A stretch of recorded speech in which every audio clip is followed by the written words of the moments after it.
Ya, selamat pagi. Selamat pagi. Bagaimana kabarnya, Bu? Alhamdulillah sehat Ibu. Ya. Ibu sendiri bagaimana kabarnya? Alhamdulillah sehat. Kita bertemu lagi di pendampingan individu yang ketiga ini ya, Bu ya. Nah, kali ini kita akan fokus melakukan refleksi terhadap umpan balik yang instrumen yang telah Ibu bagikan kepada kepala sekolah, rekan-rekan sejawat, dan juga para siswa Ibu di sini ya. Nah, di sini yang pertama saya mau mengingatkan dulu ya Bu ya, apakah Ibu sudah menginput instrumen lembar umpan balik di LMS? Alhamdulillah sudah selesai. Alhamdulillah ya Bu ya. Nah, lanjut di sini proses apa yang sudah berjalan selama 1 bulan ini, Bu? Selama 1 bulan ini proses yang sudah berjalan yaitu pembelajaran yang berpihak kepada murid, kemudian juga penerapan disiplin positif yang ada di sekolah ini lebih diterapkan lagi mungkin seperti itu. Ya, alhamdulillah ya Bu ya. Nah, langsung di sini apa rencana tindak lanjut dari pendampingan sebelumnya dari PI kedua, kan kita sudah melakukan diskusi prakarsa perubahan ya Bu ya. Ya. Nah, apa rencana tindak lanjutnya? Rencana tindak lanjutnya adalah melakukan atau melaksanakan prakarsa perubahan yang ada di visi tersebut dengan konsekuen tentu saja Bu, dan konsisten supaya apa yang ada di visi tersebut bisa berjalan dengan lancar dan membawa perubahan ke arah yang lebih baik di sekolah kami. Semoga ya Bu segera terrealisasikan. Amin. Dan lancar segalanya. Lalu apa capaian selama 1 bulan terakhir ini, Bu? Capaian selama 1 bulan ini setelah mengikuti kegiatan grup penggerak ini, alhamdulillah sudah ada perubahan-perubahan baik dalam segi pembelajaran kepada siswa. Sekarang pembelajaran sudah berpusat kepada anak-anak, kita sudah lebih menghamba kepada anak, mungkin Bu sudah memfasilitasi anak-anak dalam pembelajaran karena anak-anak mempunyai karakteristik yang berbeda-beda. Juga anak-anak tersebut sekarang karakternya sudah semakin baik, sudah semakin meningkat berkat adanya disiplin positif, penerapan disiplin positif. Ya, alhamdulillah ya Bu ya, selamat atas kemajuan yang telah Ibu praktekkan gitu ya Bu ya. Ibu atas praktik baik yang telah Ibu terapkan dari pembelajaran daring yang selama ini Ibu dapatkan gitu ya Bu ya. Sekarang udah sampai modul 2 kan ya Bu ya? Iya, sampai sampai 2. Ya, budaya positif sudah semakin banyak ilmu yang didapat. Ya, betul Bu. Nah, kita di sini lanjut ke refleksi hasil survei ya Bu ya, dan asesmen mandiri tentang kompetensi guru penggerak. Nah, di sini berdasarkan hasil feedback dan asesmen mandiri tentang kompetensi guru penggerak, apa yang kurang baik atau perlu ditingkatkan menurut responden terhadap kompetensi Ibu? Di sini dari mulai kepala sekolah dulu, lalu rekan sejawat, lalu siswa. Bagaimana Bu? Hal yang sudah baik ya Bu ya dari kepala sekolah. Kepala sekolah itu sudah merespon secara baik ya Bu ya, dan sangat mendukung sekali kegiatan CGP ini, dan beliau mengingatkan untuk terus melanjutkan kegiatan CGP sesuai dengan visi yang sudah diterapkan di dalam prakarsa perubahan dalam bagja itu sendiri. Nah, menurut beliau apa yang masih perlu diperbaiki gitu? Yang masih perlu diperbaiki itu adalah kolaborasi dengan rekan sejawatnya. Jadi supaya rekan-rekan sejawat mau mengikuti prakarsa perubahan atau visi yang dibuat oleh CGP. Jadi supaya mereka juga ikut belajar gitu, walaupun mereka tidak mengikuti kegiatan CGP tersebut. Iya, lalu rekan sejawat bagaimana Bu? Menurut rekan sejawat apa yang perlu Ibu perbaiki? Dari rekan sejawat juga sama mungkin ya Bu ya. Mereka itu sebetulnya mereka sudah merespon baik, hanya saja mungkin dalam kegiatan CGP ini yang harus terus diperbaiki, yaitu sama sih seperti Bapak Kepala Sekolah. Jadi mereka itu menganjurkan untuk lebih berkolaborasi lagi, untuk menuntun mereka, mengajak mereka agar mereka juga bisa mengikuti langkah-langkah seperti yang CGP lakukan baik dalam pembelajaran maupun dalam pemahaman atau penyebaran budaya positif di sekolah. Kalau menurut siswa apa ya? Kalau menurut siswa yang harus diperbaiki itu adalah, kemarin saya melihat dari instrumen umpan balik ya, katanya ibu tidak pernah membawa guru yang lain ke kelas gitu.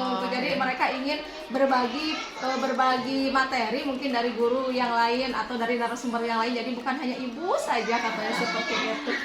Seperti itu ya. Lalu di sini apa rencana ibu ke depannya untuk semakin mengasah kompetensi guru penggerak yang harus ibu miliki?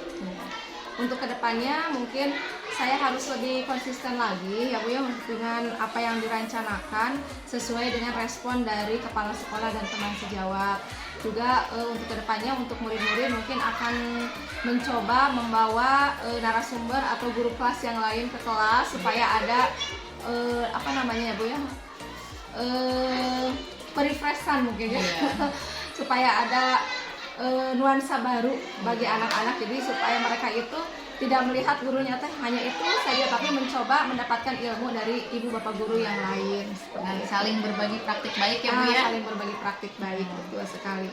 Lalu nanti di sini berkaitan dengan yang baru saja ibu sebutkan tadi, siapa saja yang akan ibu libatkan untuk meningkatkan kompetensi guru penggerak yang harus ibu miliki ini? Yang akan saya libatkan tentu saja semua warga sekolah, karena semua warga sekolah ini kalau misalkan suatu program atau suatu kegiatan tidak didukung oleh warga sekolah, maka program itu tidak akan berjalan ya Bu ya. Jadi saya akan melibatkan Bapak Kepala Sekolah, kemudian juga Ibu Bapak Guru, anak-anak murid, bahkan sampai dengan penjaga sekolah harus dilibatkan juga untuk mendukung apa yang menjadi visi saya sebagai guru penggerak tersebut. Lalu di sini kita beralih ke rencana penerapan pembelajaran sosial emosional ya, yang sedang ibu pelajari ini di LMS ya Bu ya. Di modul 2.2. Iya. Baru saja ya Bu. Baru menginjak. Nah, di sini apakah ibu sudah mempelajari modul 2.2? Sejauh ini alhamdulillah sudah Bu. Dan apa yang dipelajari pada modul tersebut? Iya. Di modul tersebut kita belajar tentang KSE, yaitu kompetensi sosial emosional, di mana kita sebagai guru harus bisa mengelola atau memanajemen emosi kita ya Bu ya, dengan untuk menerapkan pembelajaran kepada murid, karena murid kita itu berasal atau mempunyai karakteristik latar belakang juga berbeda-beda. Jadi kita itu harus siap memanage diri sendiri dan emosi kita sendiri. Di sini apakah ibu sudah merencanakan pembelajaran sosial emosional yang akan diterapkan di dalam kelas ibu? Sudah Bu, saya ingin mencoba gitu ya, dan ingin merencanakan untuk mengimplementasikan pembelajaran KSE tersebut di kelas itu, supaya anak-anak lebih senang, lebih nyaman, jadi mereka itu tidak merasa tertekan seperti itu. Nah, di sini jika sudah, seperti apa perencanaan yang sudah ibu buat? Perencanaan yang sudah saya buat dari KSE ini, saya akan mengintegrasikannya ke dalam pembelajaran. Kemudian juga ada yang apa Bu namanya teh, dalam iklim apa sih, budaya positif di sekolah mungkin ya Bu, seperti itu. Jadi kalau misalkan seperti di dalam KSE itu kan ada yang namanya kesadaran diri, kemudian manajemen diri, kemudian keterampilan berelasi, kemudian pengambilan keputusan yang bertanggung jawab. Nah, itu bisa dilakukan atau bisa diintegrasikan dalam pembelajaran. Misalkan untuk yang kesadaran diri, misalkan anak-anak disuruh berdoa gitu ya. Jadi mereka itu harus berdoanya harus dengan penuh kesadaran diri gitu. Kemudian mengingatkan kembali tentang keyakinan kelasnya ya, seperti itu. Kemudian untuk yang mengelola emosinya bisa diterapkan di luar dari pembelajaran. Misalkan si anak diarahkan untuk mengikuti ekstrakurikuler yang ada di sekolah agar mereka bisa lebih memanage dirinya masing-masing. Misalkan mengikuti pramuka gitu, dengan tetap dipandu atau dipantau oleh kita. Kemudian untuk keterampilan berelasinya, ini selain bisa diterapkan di dalam kelas dalam pembelajaran, misalnya dengan melakukan kerja kelompok, juga bisa dilakukan di luar dalam kegiatan pramuka tersebut ya Bu ya. Bisa anak-anak melakukan kerjasama yang baik sehingga tercipta keharmonisan, kemudian lebih keakraban untuk mereka. Kemudian untuk pengambilan yang keputusan yang bertanggung jawab, ini si anak nanti akan mampu, kalau misalkan dikaitkan dalam pembelajaran, mereka itu akan mampu mempresentasikan tugas-tugas yang sudah mereka buat. Artinya kan mereka sudah bertanggung jawab dengan hasilnya tersebut. Seperti itu mungkin, Bu. Nah, di sini apa harapan Ibu setelah menerapkan pembelajaran sosial emosional di kelas yang Ibu ambil? Yang saya harapkan setelah melaksanakan KSE ini atau bisa memberikan dampak positif bagi siswa-siswi saya, bagi murid-murid saya, memberikan dampak positif, kemudian bisa merubah karakter mereka ke arah yang lebih baik, yang sesuai dengan profil pelajar Pancasila. Ya Bu, nah kita lanjut ke keterlaksanaan tahapan Bagja ya Bu ya. Nah, berdasarkan hasil diskusi di Lokakarya 2 ya Bu ya kemarin, di sini apakah Ibu telah menerapkan metode Bagja untuk merencanakan perubahan pada diri Ibu? Sudah, Bu. Saya sudah menerapkannya. Jadi kan Bagja itu kan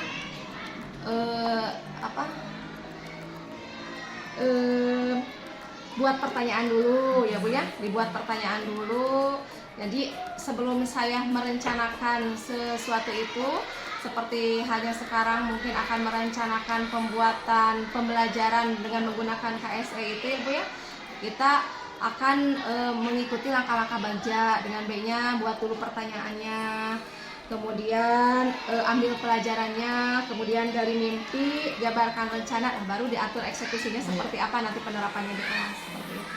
Nah, setelah Ibu melakukan tahapan Bagja, apakah memperoleh hasil sesuai dengan visi guru penggerak yang Ibu inginkan? Iya, itu hasilnya sangat signifikan sekali ya Bu ya, nampak sekali dalam karakter anak-anak, karena kan waktu di modul 1.3 itu visinya meningkatkan kreativitas dan gotong royong peserta didik. Nah, sekarang kreativitas dan gotong royongnya itu sudah nampak, yang asalnya baru sampai pemanfaatan lahan hijau yang saat itu ya Bu ya. Nah, sekarang sudah dalam segala bidang mereka itu sudah lebih kreativitas dan lebih ke gotong royong, karena mungkin dari segi untuk KSE-nya sendiri kan Bu, jadi si anak itu dilatih untuk berelasi, jadi mereka itu lebih bergotong royong.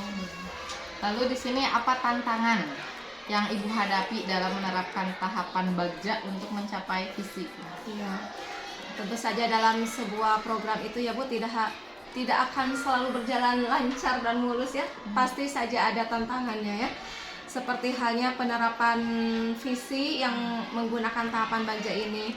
Jadi untuk mencapai visi tersebut, karena di sini gurunya banyak ya Bu ya, jadi masalahnya itu tidak semua guru, jadi ada saja gitu ya yang kebetulan tidak sefrekuensi dengan kita ya. Jadi kalau kita ajaknya mereka itu cuek-cuek saja karena mungkin merasa nggak penting buat saya mungkin. Nah, seperti itu Bu tantangannya. Jadi sangat sulit sekali untuk mengajak teman yang memang mereka itu tidak sepaham dengan kita.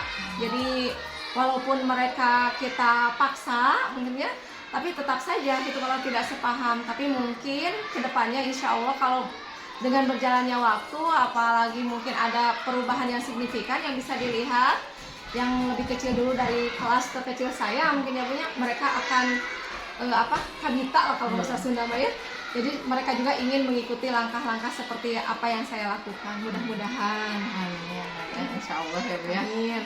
Nah, apa yang perlu Ibu perbaiki ke depannya terkait dengan pelaksanaan tahapan Bagja untuk perubahan diri Ibu sehingga bisa mencapai visi yang telah dirumuskan?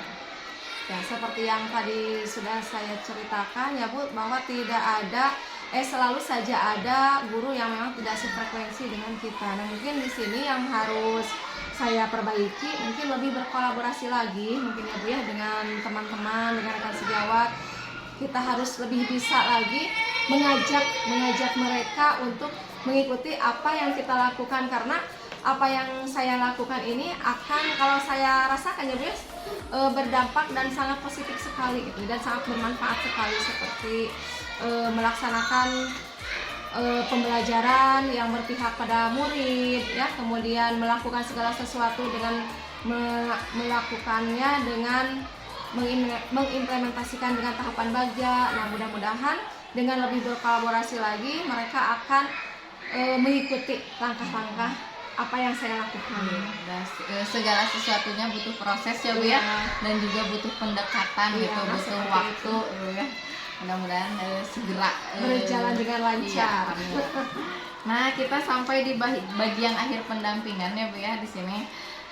Seperti biasa ini pertanyaan yang selalu saya utarakan setiap pendampingan dari pendampingan individu ke satu gitu ya Bu ya. Nah, di sini apa hal paling menarik yang Ibu dapatkan setelah proses kegiatan pendampingan hari ini, dan apa yang membuat hal tersebut menarik bagi Ibu? Ya. Yang paling menarik bagi saya pada saat pendampingan saat ini, tadi sudah bercerita ke sana kemari ya Bu ya, saya bisa mencurahkan isi hati apa yang menjadi kendala dan apa yang sudah menjadi pencapaian saya sampai berada di titik ini. Nah, itu mungkin yang paling menarik bagi saya, jadi bisa mencurahkan isi hati lah Ibu ya, seperti itu. Karena tidak setiap orang itu tidak ada yang tidak bisa mencurahkan gitu ya, ada yang hanya dipendam saja, dan itu alhamdulillah ya Ibu sudah bisa mengungkapkan semuanya. Ada kesempatan gitu ya. di pendampingan di pendampingan yang ketiga ini. Lalu apa yang sudah baik dan yang perlu diperbaiki dari pendamping di kegiatan pendampingan berikutnya, karena insya Allah nanti kita akan melakukan pendampingan individu ke-4 ya Bu ya. Nah, apa yang perlu diperbaiki Bu untuk kedepannya? Kalau yang sudah baiknya ya Bu ya, diantaranya saya sudah melaksanakan program CGP ini sesuai dengan visi dan prakarsa perubahan yang saya buat mungkin, dan yang belum baiknya seperti tadi lebih berkolaborasi lagi dan lebih konsisten lagi dalam menjalankan program-program tersebut agar apa yang menjadi visi dari guru penggerak ini berjalan dengan lancar sesuai dengan apa yang diharapkan. Kalau ini lebih khususnya ke pendampingan kali ini Bu, jadi untuk saya ke depannya gitu, apa yang perlu diperbaiki untuk kedepannya apa ya Bu ya? Di pendampingan ke-4 nanti kan, apalagi insya Allah mungkin nanti di pendampingan ke-4 itu saya akan ikut ke kelas gitu. Nah, apa yang perlu saya perbaiki gitu untuk ya depannya? Pokoknya seperti yang biasa sudah terlaksana ya Bu ya, Ibu memberikan pendampingan, tidak membuat kami para CGP-nya gempur ya. Untuk kedepannya juga, apalagi nanti kedepannya kita akan melakukan pendampingan di dalam kelas, melihat praktek mengajar ya Bu ya. Untuk kedepannya mohon untuk masukan dan sarannya kita saling berbagi ya Bu ya. Ya. Nah, lalu di sini di sini sudah selesai ya Bu ya. Di sini alhamdulillah, terima kasih Ibu telah berbagi praktik baik yang sudah dilakukan Bu dalam pembelajaran daring. Nah, ini untuk pendampingan individu ke-4 nanti ya Bu ya. Yang harus disiapkan oleh Ibu adalah nanti Ibu akan menyusun RPP dengan unsur diferensiasi, kompetensi sosial emosional, dan juga budaya positifnya. Nah, di sini kita nanti sepakati batas waktu pengerjaan RPP-nya ya. Nah, lalu RPP yang telah disusun oleh Ibu nanti dikirimkan kepada saya untuk diberikan umpan balik. Kemudian nanti diserahkan kembali kepada Ibu untuk dilakukan perbaikan jika ada yang perlu diperbaiki atau ditambahkan gitu ya Bu ya. Nah, nanti penetapan jadwal pelaksanaan observasi pembelajaran dengan Ibu nanti ya akan dilakukan minimal 2 jam pembelajaran, nanti mengikuti jadwal Ibu atau jadwal yang akan kita sepakati bersama nanti ya. Nah, sekian pendampingan dari hari ini ya Bu ya. Pendampingan ketiga ini alhamdulillah lancar. Insya Allah kita bertemu lagi nanti di Lokakarya 3 ya Bu ya, insya Allah. Mudah-mudahan sehat semuanya ya Bu. Mudah-mudahan sehat gitu ya. Tanggal 18 insya Allah. Nah, saya pamit undur diri ya Bu ya. Terima kasih atas waktunya, jamuannya. Terima kasih juga Ibu sudah datang ke sini, jamuannya hanya begini saja. Alhamdulillah, kata pisan. Atur nuhun ya Bu ya. Selamat pagi, selamat siang. Assalamualaikum warahmatullahi wabarakatuh. Waalaikumsalam warahmatullahi wabarakatuh. Terima kasih Ibu.